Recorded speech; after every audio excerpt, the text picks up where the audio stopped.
For today's video, gagawa tayo ngayon ng nilagang baboy. So yun, nag-cut lang ako ng cabbage, tsaka yung bagu beans. Tinanggalan ko lang siya ng strand.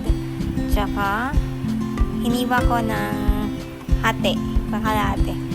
Yung corn, hiniwa-hiwa ko.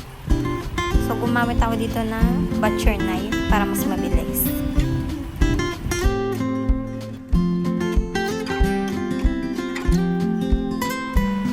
So, after nyan, kumuha rin ako ng celery, tapos hiniwa ko. Yan. Sibuyas. Isang pirasong sibuyas lang. Tapos mga 4 na pirasong garlic. Pinitpit ko siya, tapos chinop-chop ng maliliit. Set aside ko, tapos pork. Hiniwa-hiwa ko na rin yung pork. Ito na siya. Naginit ako ng tubig. Patis sa malinis na casserole. Nilagyan ko ng mantika, konti lang, bawang and sibuyas. Yan, nalo-halo ko lang, tapos nilagay ko na yung pork.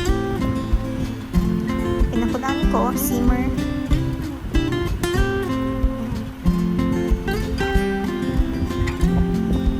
Lagyan ko konting patis, tsaka yung pinakulang kong tubig, nilagay ko na rin. Naglagay din ako ng peppercorn. Tinanggalan ko siya ng yung mga bula-bula. Tapos pinakulaan ulit.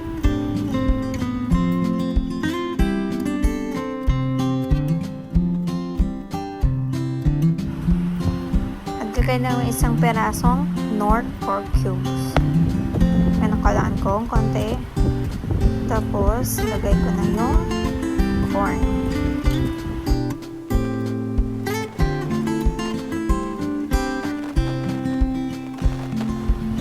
Yan. Pag nakita nyo kumulo na, check nyo rin kung luto na rin yung corn at saka pork. Kasi yung corn medyo matigas siya. Yan. Pag luto na, lagay nyo na yung bagu beans. Lagay din ako ng konting sugar.